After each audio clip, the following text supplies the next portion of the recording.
Olá a todas e todos.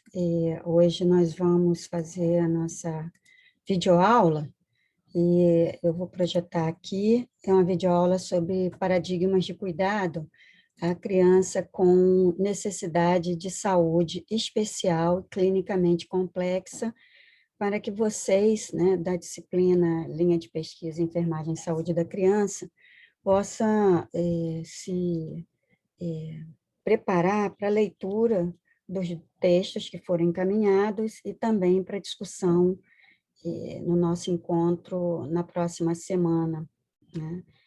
Na semana, no dia 10 de junho, né? Próxima quinta-feira à tarde, no nosso horário já combinado, o horário das 14 às 16 horas, ok?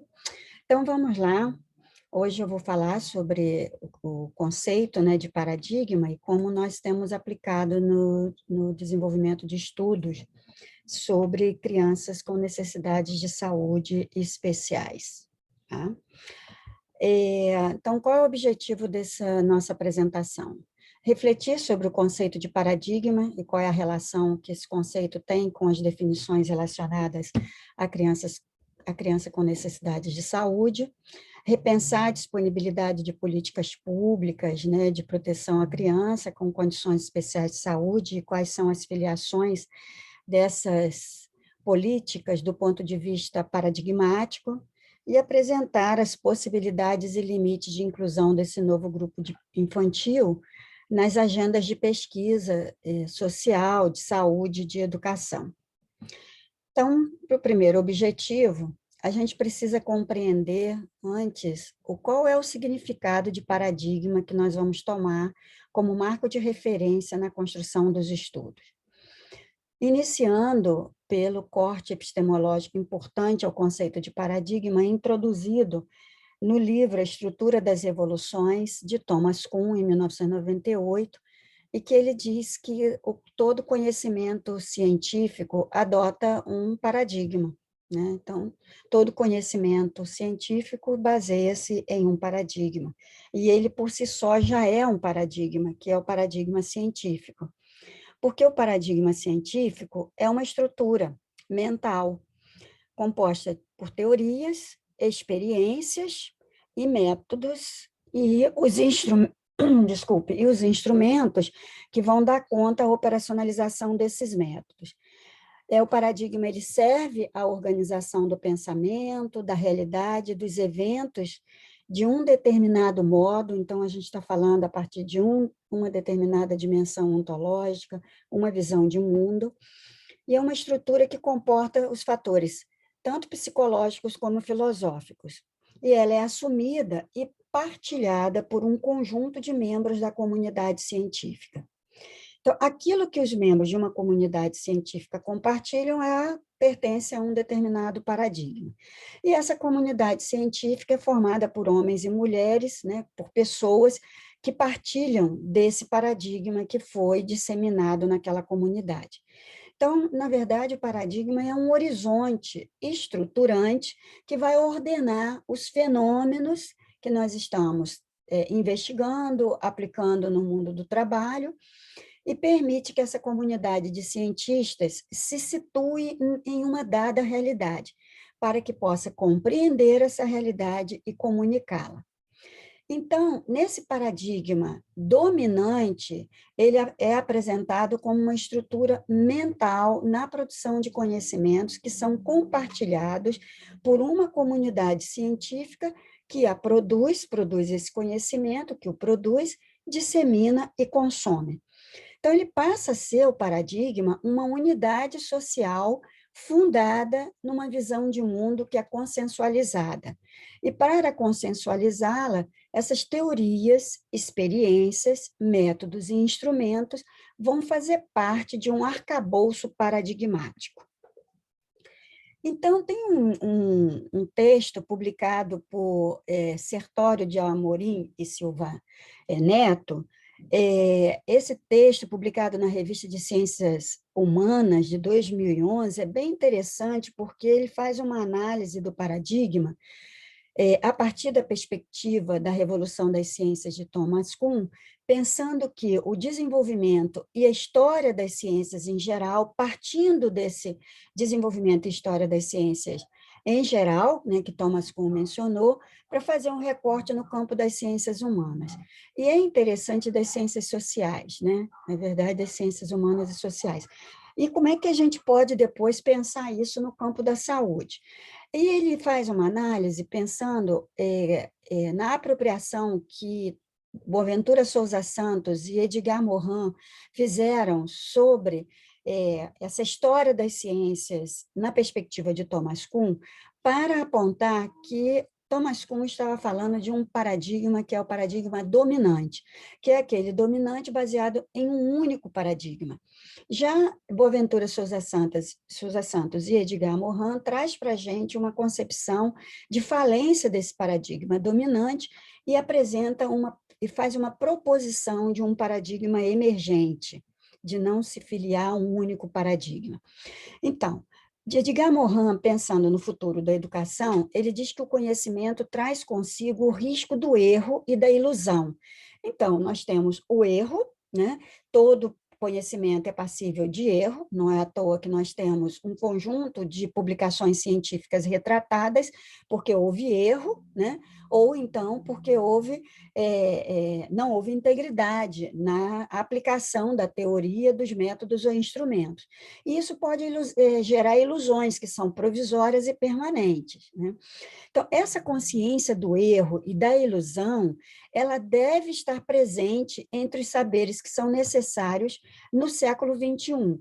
E esse Edgar Morin está falando sobre o futuro da educação, mas se a gente pensar do ponto de vista do cuidado, essa consciência de que pode haver um erro, uma ilusão em relação àquele conhecimento, e ele precisa fazer parte, né, desses saberes necessários ao educador, né, ao cuidador, ao profissional de enfermagem do século XXI, então nós estamos aí dentro do que Edgar Morin chama do jogo da verdade e do erro continuamente jogado na zona invisível dos paradigmas. Então, existe uma zona invisível dos paradigmas que teorias, métodos e instrumentos não são capazes de revelar uma única teoria, um único material, método e instrumento não é capaz de revelar a dimensão e a magnitude da experiência, né, que, que é objeto de investigação.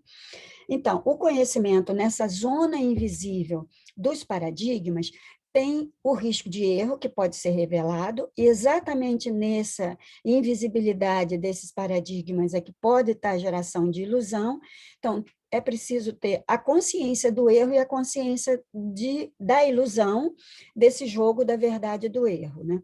Então, no jogo da verdade e do erro, eu preciso ter consciência que o erro é possível e ele pode gerar também uma ilusão. E claro que esse um paradigma, não é o paradigma, mas um paradigma, ele está fundamentado, como vocês viram, na disciplina Pensamento Contemporâneo 1, né? E para os alunos do doutorado, a disciplina Pensamento Contemporâneo 2, que existe uma ideia enraizada no falsifacionismo, né? De Popper, de Karl Popper, né? Essa ideia enraizada na experiência cotidiana de que aprendemos com os nossos erros e nós temos a chance de aperfeiçoar essa verdade. Então, a conjectura científica, ela pode ser submetida a sucessivos testes e refutações de hipóteses e de conceitos. E esses equívocos é que vão proporcionar o aprendizado. Então, a gente tem que pensar nessa possibilidade de denunciar os erros para falsificar teorias e denunciar erros. E isso, para que o cientista possa fazê-lo, é necessário admitir obrigatoriamente algo, em certo sentido, não passível de falsificação e erro. E esse algo não possível é exatamente, e esse algo não passível de falsificação e erro, que foi colocado por Popper, né, é o paradigma. Então, o paradigma, ele é objeto de falsificação e de erro, todo paradigma e não só a teoria, tá? Então, qual é a crítica de Morin a Popper? O erro de Popper foi ele ter falhado em compreender ou compreender, né, falhado em compreender ou desconhecer que o indivíduo, dentro de uma atividade científica, ou seja, o pesquisador, ele está sempre governado por regras que foram pré-estabelecidas, que são as famosas teorias a priori, né? Então, nesse jogo do acerto do erro que é jogado, ele é jogado a partir de um paradigma, e esse paradigma está sujeito a erro e ilusão. Então, o que precisa levar em conta? Que a teoria, doutrina ou ideologia, ela expande o papel das paradigmas que não foi considerado no falsificacionismo de Popper, né? Ao mesmo tempo, ele é subterrâneo e ele é soberano a qualquer teoria, doutrina ou ideologia. Então, aquilo que está na invisibilidade é o que pode estar determinando ou falsificando uma determinada paradigma. Né? Boaventura Souza Santos, então, traz para a gente um conceito de crise paradigmática, que é o colapso geral da modernidade, uma transição de paradigmas epistemológicos, sociais, políticos e culturais, porque existe uma crise que é global nessa idade moderna. E essa crise econômica, política, ética, ambiental e epistemológica, ela acaba se refletindo no paradigma. Então, não há o paradigma, não há o paradigma ou um paradigma, há paradigmas, e essas paradigmas no plural, são categorias compreensivas de diferentes fenômenos. E essas categorias compreensivas, ela nega a existência de um único paradigma capaz de ordenar a vida contemporânea. Então, ele fala que existe uma crise da modernidade, né, dessa crise do paradigma da modernidade, e emerge, por sua vez, um paradigma da contemporaneidade, que é o paradigma emergente, que reconhece a existência de vários paradigmas, o pedagógico, o da modernidade, que continua existindo na contemporaneidade, os culturais, os sociais, os paradigmas tradicionais, né, e os paradigmas emergentes. Quando eu penso no grupo de crianças que vivem com alguma necessidade de saúde especial, e eu vou me referir a eles desta forma, conjugando com uma pluralidade de termos que estão disponíveis nos tesauros das bases de dados e que, por sua vez, refletem os campos de produção de conhecimento sobre esse grupo infantil e juvenil, vou me referir a eles como infanto-juvenil, nós vamos encontrar termos do tipo special health needs, complex continual care, assistive technologies, fragile children ou medically fragile, disabled children, handicapped, technology dependent children, chronic disease e complex continual care, como eu já mencionei antes. Então, essa pluralidade de termos vai determinar também, junto com ela, um conjunto de paradigmas aos quais esses termos se filiam. E esses paradigmas trazem consigo suas ideologias, né? Trazem consigo seus modelos teóricos e trazem consigo suas perspectivas de resolutividade. Então, a mais dominante, né, é o paradigma biomédico, que é o paradigma dominante que trabalha com a lógica de que as causas principais e exclusivas são atribuídas aos fatores individuais internos da criança, como os fatores físicos, orgânicos e os psicológicos. Os fatores sociais externos e causais, que são causais, né, não são criticizados. Há uma taxonomia, por exemplo, da deficiência, como da doença crônica, que conduz um processo de identificação dessa criança e rotulagem. O poder está sempre nos profissionais de saúde, que são os especialistas que vão tratar a deficiência. E, claro, que isso vai atender os interesses da indústria, que busca a cura da incapacidade ou o modo de prevenir essa incapacidade ou essa deficiência ou essa condição crônica. Então, o que a gente observa dentro da lógica do paradigma biomédico é uma medicalização da deficiência, uma medicalização da doença crônica, uma medicalização das condições complexas crônicas. Esse foi muito bem investigado na sociologia da infância, né, por esses autores, o Anastasium e Anastasiou Kaufmann, em 2011. No paradigma sociológico, que é uma outra maneira da gente pensar, né, a problemática da infância, né, das crianças que têm deficiência, condições crônicas, né, e as condições complexas de saúde, nós temos, no paradigma sociológico, a interpretação de que os determinantes são sociais e externos, e eles são associados à origem, né, da deficiência, e esses determinantes sociais externos, eles são criticizados exatamente porque eles produzem efeitos físicos, cognitivos, comportamentais sobre os individuais. Então, aqueles fatores individuais internos, eles são, na verdade, consequência de falhas dos determinantes sociais externos, né? Há uma taxonomia abrangente e inclusiva para evitar rotulagem, segregação, preconceito e estigma. O poder é deslocado do profissional de saúde para a pessoa, e aí a gente está pensando no paradigma sociológico, na inclusividade, na integração à sociedade, e não no modelo de adaptação à estrutura do que já existe, mas é a sociedade, as estruturas físicas que precisam ser modificadas para que essas pessoas possam ser integradas a ela, né, incluídas nela. A expertise dos profissionais de saúde ela vai contribuir para a inclusão e o investimento na potencialidade do indivíduo e não na sua deficiência, ou não na sua condição crônica, ou não na sua condição complexa de saúde. Então, há mudança de um paradigma dominante para o paradigma emergente. E nesse paradigma emergente, uma concepção sociológica de como a gente visualiza as condições complexas de vida da criança, deslocada do indivíduo para o ambiente externo. Então, quando a gente pensa no Brasil, né, o Children with Special Healthcare Needs, ele acaba sendo, às vezes, interpretado como uma criança com deficiência, e traduzido esse termo como criança com deficiência. Por quê? Pensam que, ao romper com a fala ou escrita da palavra portadora, seja como substantivo e como adjetivo, deficiência é uma condição que faz parte da pessoa. E a pessoa não porta uma deficiência, mas tem uma deficiência. Então, a deficiência passa a ser uma condição inata ou adquirida que vai fazer parte da pessoa. Portanto, o portar como verbo ou substantivo, e nem o adjetivo portadora, ele se aplicaria a uma pessoa que nasceu ou adquiriu uma deficiência e passa a ter aquilo como parte do seu processo de viver. Então, ao pensar dessa forma, dessa semiótica, está se pensando que as crianças com necessidades de saúde especiais poderiam ser incluídas no grupo das pessoas com deficiência.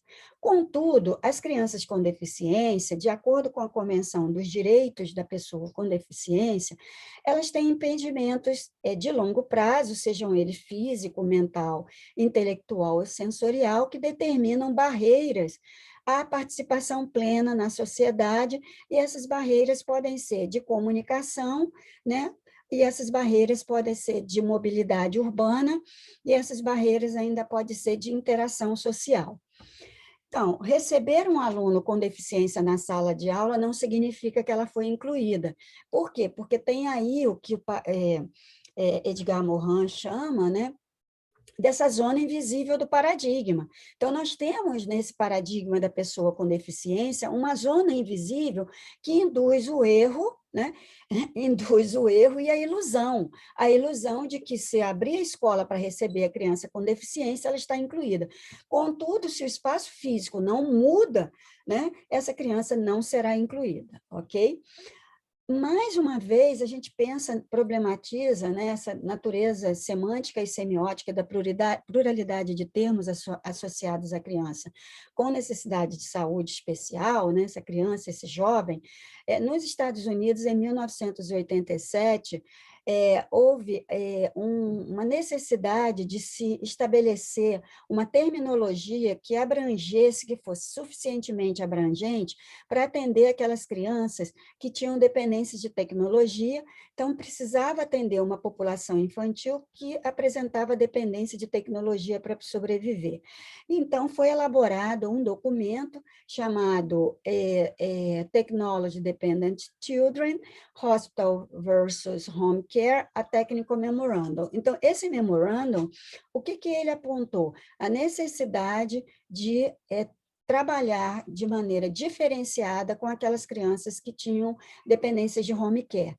E aí introduziu um novo paradigma, que é o paradigma dominante, ancorado no conceito de dependência. Então, trabalhou com a ideia de que a criança com dependência de tecnologia poderia ter uma dependência total ou parcial daquela tecnologia, e que caberia, né, aos planos de saúde, ao sistema privado e público de saúde americana, prover as condições de acesso a essa tecnologia de uso temporário ou permanente, e que as crianças precisariam ter todos os cuidados e mantê-las, né, adaptadas à vida social com essas tecnologias. Tá? Então, por algum tempo, esses termos de dependência de tecnologia, ele foi ordenador, foi um paradigma ordenador do modelo de atenção às crianças que apresentavam dispositivos tecnológicos de sobrevivência. Contudo, esse paradigma dominante, ele não responde à necessidade de todas as crianças que apresentam, sejam ela pode ter uma deficiência, uma dependência de tecnologia, ou ela pode só ter uma deficiência, uma dependência de tecnologia e não ter ainda uma doença crônica, né, instalada, e aí o que acontece? Ele excluiria aí um grupo de crianças que tinham doenças crônicas que não tinha dependência de tecnologia e que precisava ser de continuidade dos cuidados no ambiente domiciliar, por vezes até de home care para essas crianças. O home care não associado à dependência tecnológica, mas ao risco iminente de morte, né? Então, essas crianças com doenças crônicas, as doenças crônicas são condições de duração longa ou indefinida, com prognóstico incerto, com períodos de remissão e exacerbação ao longo do tempo, e que requer um processo de cuidado contínuo, sem que necessariamente isso resulte em cura. Então, dentro dessa lógica, a gente está falando do paradigma biomédico dominante associado a um diagnóstico e um prognóstico.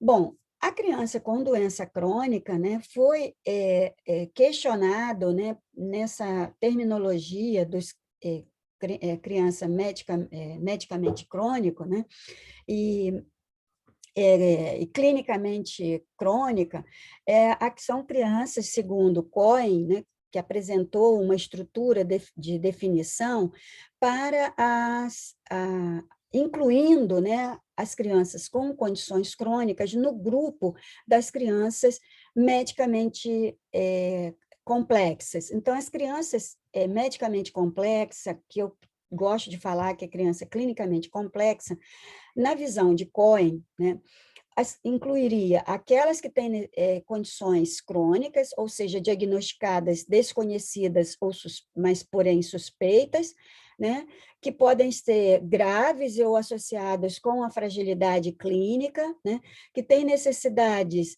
substanciais de serviços identificados pela família ou que produz um impacto financeiro sobre a família, crianças que têm limitações funcionais graves e associadas a alguma dependência de tecnologia.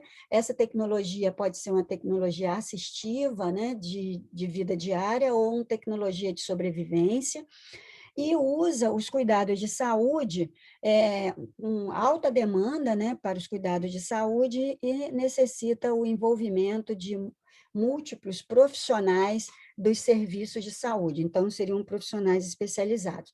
E ele abrigou nesse conjunto nesses 4 elementos, né, da necessidade, da limitação funcional, do uso dos cuidados de saúde, das condições crônicas, sob a denominação de crianças clinicamente complexas, mas muito mais associada à condição crônica, né?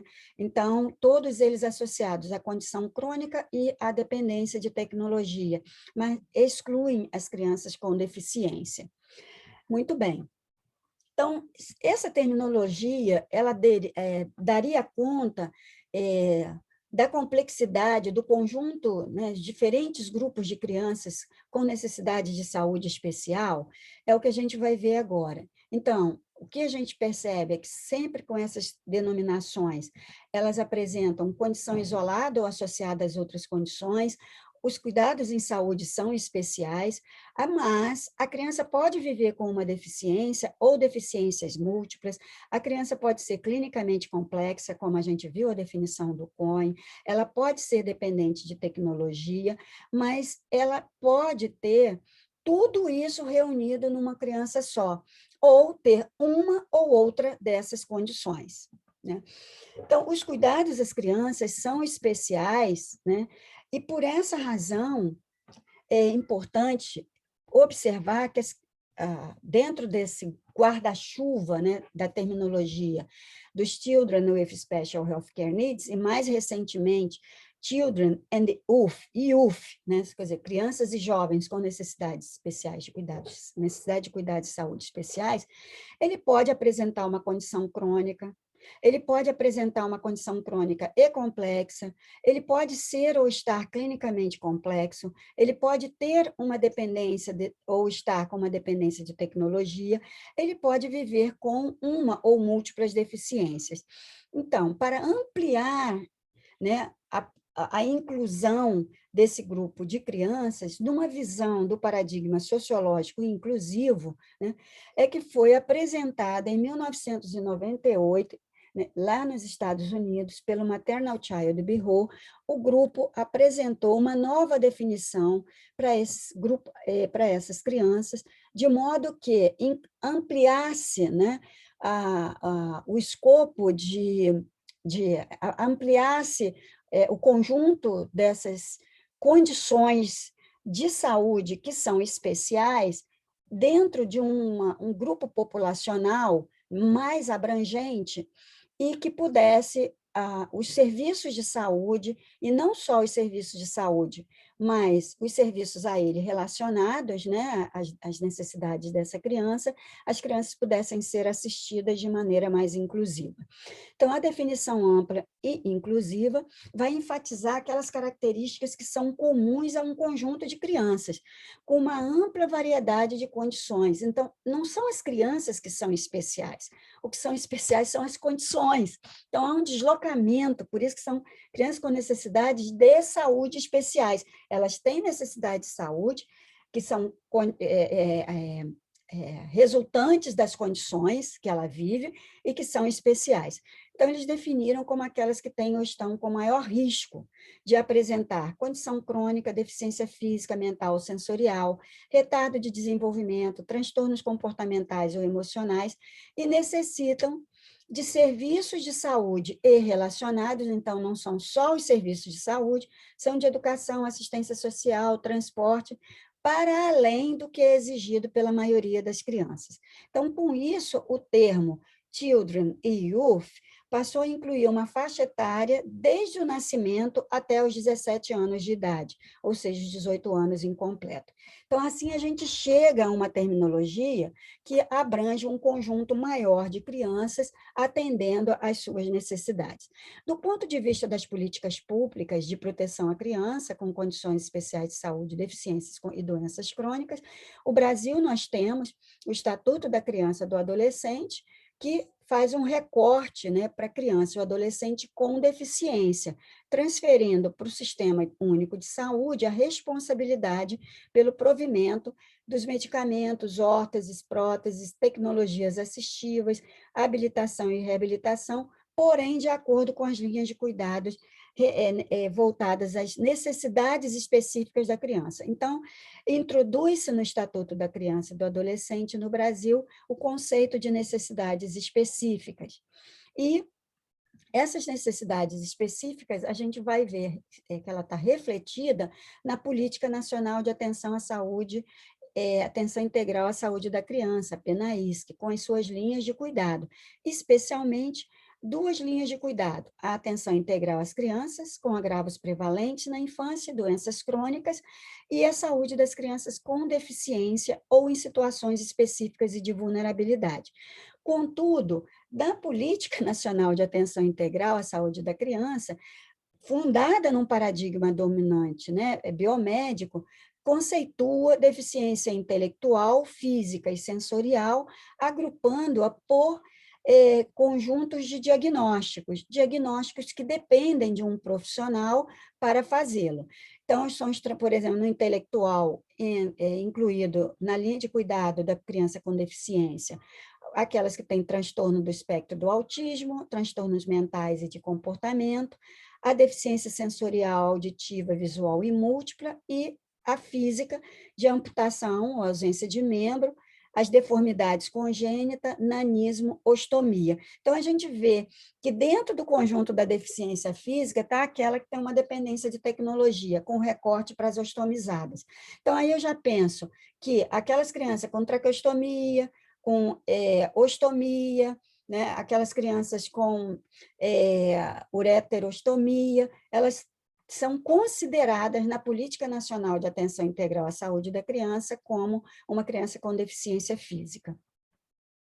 Aquelas com situações específicas de vulnerabilidade também só foram definidas pela política nacional, são as indígenas, em situação de rua, famílias privadas de liberdade, crianças pertencentes, né, crianças negras, né, raça cor negra, quilombolas que vivem no campo, que residem nas águas, né, nas áreas de águas e florestas, famílias em situações de desastres e no trabalho infantil. Então, já está previamente definida quais são essas crianças. Então, aquelas que fogem do conjunto das necessidades específicas, que ainda não está na lista das crianças com doenças crônicas, elas não são consideradas dentro das linhas de cuidado, porque lá no Estatuto da Criança e do Adolescente diz que elas são assistidas de acordo com a linha de cuidado. Então, essa pluralidade semântica acaba sendo excludente, exclui crianças que não se abrigam nesse guarda-chuva da criança com deficiente ou com vulnerabilidades específicas. Até as pesquisas brasileiras, o último censo de 2010, né, nós encontramos, por exemplo, estatísticas que tratam das crianças com doenças crônicas, mas excluem, por exemplo, aquelas que têm problemas hematológicos e distúrbios mentais. Os distúrbios mentais, eles não estão sendo considerados em nenhum desses aspectos que a gente viu anteriormente. Então, já na nomenclatura das necessidades de saúde especiais, elas estão incluídas. E temos ainda uma subclassificação das doenças crônicas, que são as doenças raras e ultra-raras, que nós não temos ainda uma estatística específica para o grupo infantil no Brasil.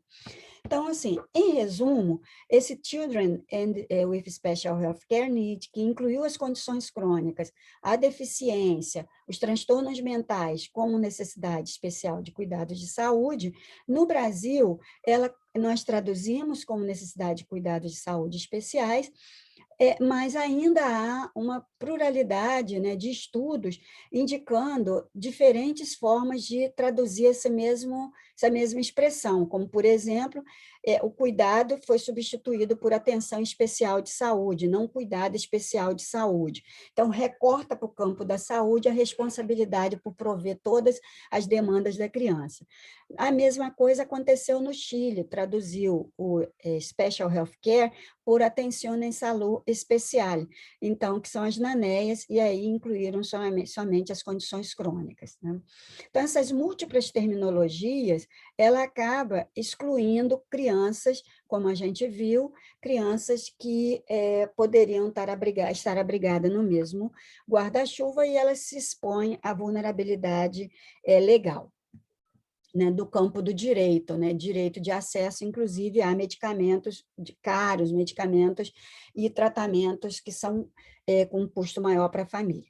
Então, aqui a gente vai falar um pouquinho sobre as possibilidades e limites de inclusão desse novo grupo infantil, baseado nessa falência, né, do paradigma dominante biomédico, porque induz o erro e induz a ilusão, né, porque nesse jogo da verdade, do erro e da ilusão, a gente vê que está invisível aí um paradigma que a gente precisa dar luz para ele, que a gente chama do paradigma emergente, né, que é o paradigma da demanda de cuidado de enfermagem a crianças e jovens com necessidades de saúde especiais, como entre as muitas categorias compreensivas explicativas e resolutivas da inclusão.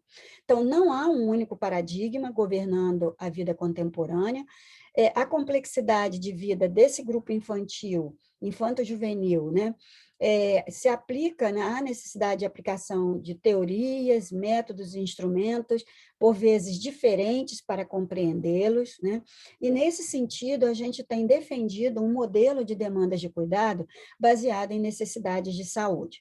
E, até esse momento, a gente já conseguiu construir uma tipologia de 7 demandas de cuidados: a tecnológica, desenvolvimental, medicamentosa, habitual modificada, mistos, demandas de cuidados clinicamente complexos e sociais. Então, a gente olha essa criança na sua dimensão holística e integral para atender as demandas e os múltiplos setores que atuam em conjunto para atender a demanda dessas crianças.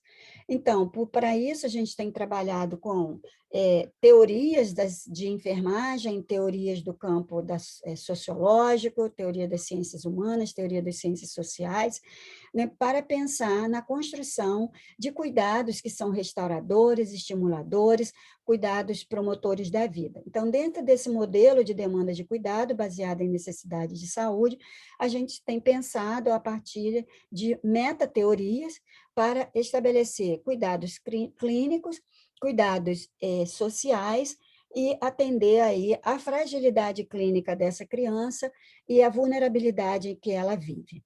Então, um dos modelos explicativos que nós temos trabalhado vem do campo da saúde coletiva, que é o de necessidade de saúde, pensando-a como um conjunto estruturante constituído, como um conceito estruturante constituído por um conjunto de 4 elementos. Então, necessidade, dentro da nossa definição de criança com necessidade de saúde especial, né, porque ela tem uma condição especial de saúde, ele é pensado a partir de 4 elementos. O primeiro é o acesso, e não nessa ordem necessariamente, o acesso à tecnologia. São crianças que precisam, né, têm necessidade de uso temporário ou permanente de uso prolongado de uma tecnologia de sustentação de vida ou uma tecnologia assistiva para ter mais autonomia no dia a dia. Então, qual é o valor de uso determinado por cada pessoa e a necessidade que ela tem num determinado momento.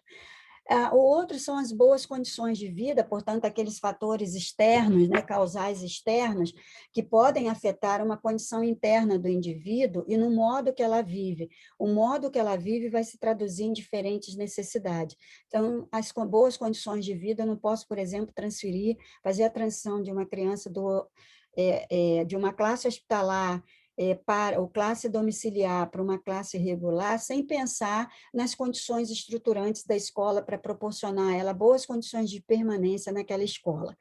O vínculo, né, que é a relação contínua dessa criança e da sua família com os profissionais de saúde, numa relação contínua, pessoal e calorosa, acolhedora, nos diferentes espaços de cuidado e de interação, e promover a autonomia, de modo que as famílias e as crianças possam decidir sobre o modo de conduzir a vida, né, para além de informação e educação, mas que eles possam se respaldar em vários elementos intersetoriais para poder conduzir bem o seu modo de viver.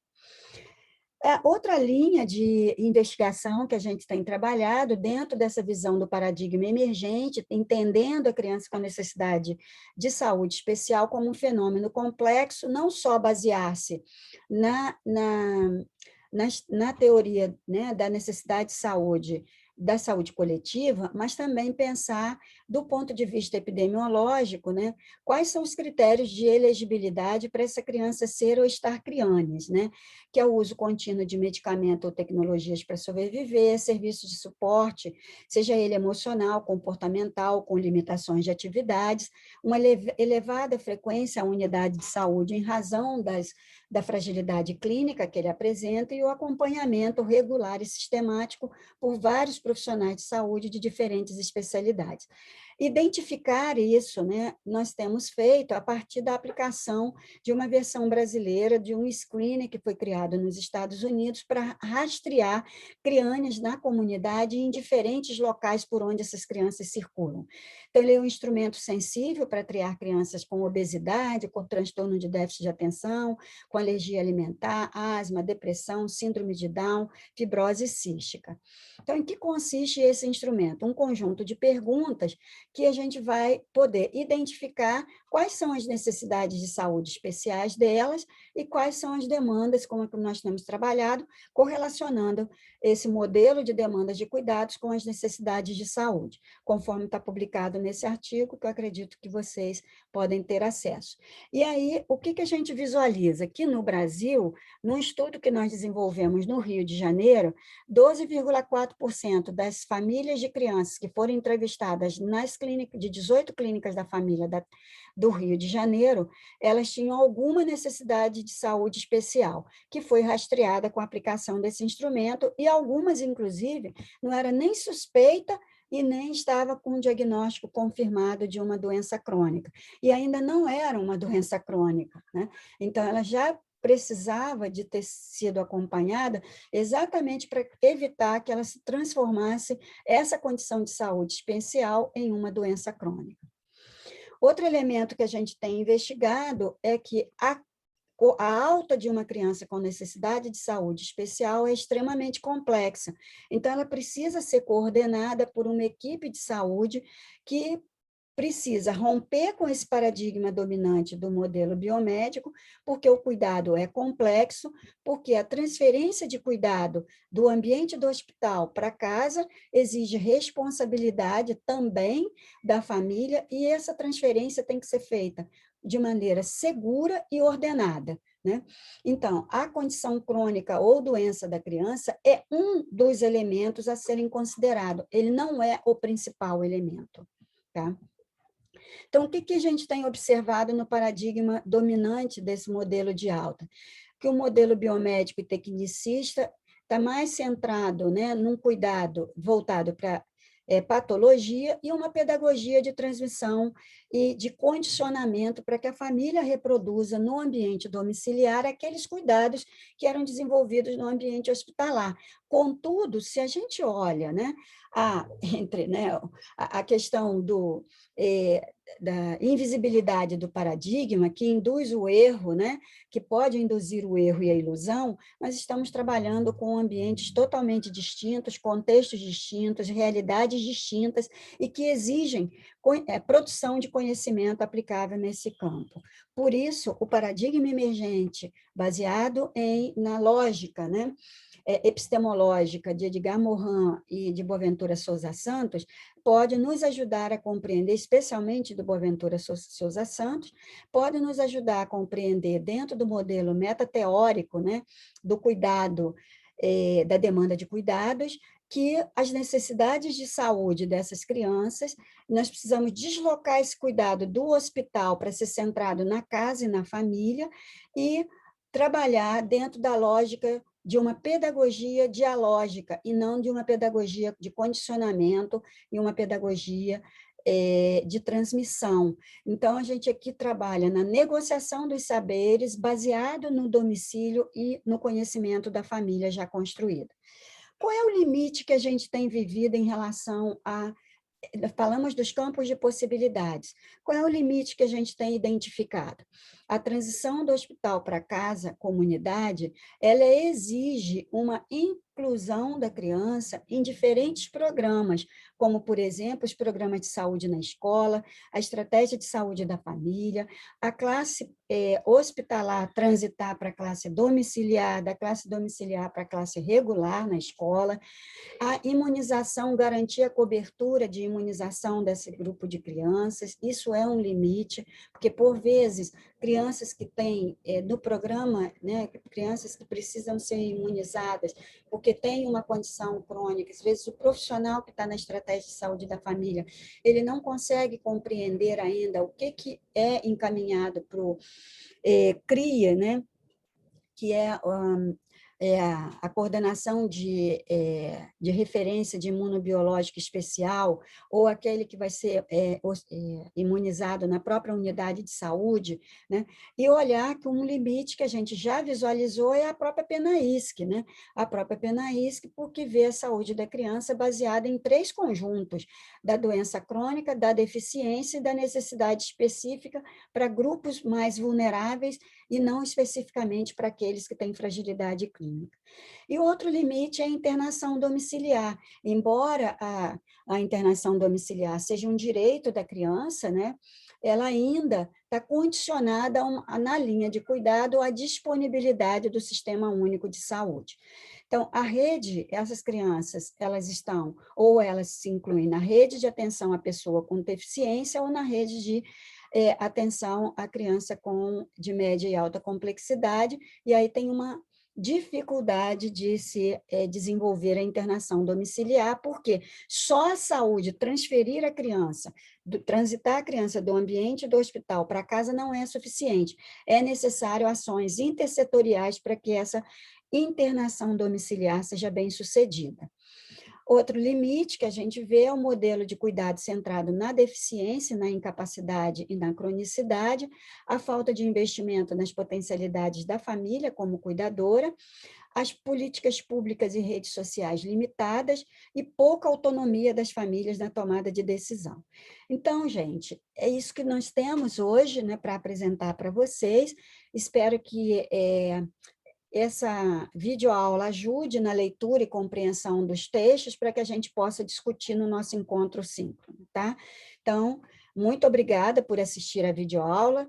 Elaborem as suas perguntas para o nosso debate na próxima semana, ok? Então, eu vou parar aqui de compartilhar e vou interromper a nossa gravação, ok? Muito obrigada, um abraço, tchau, tchau.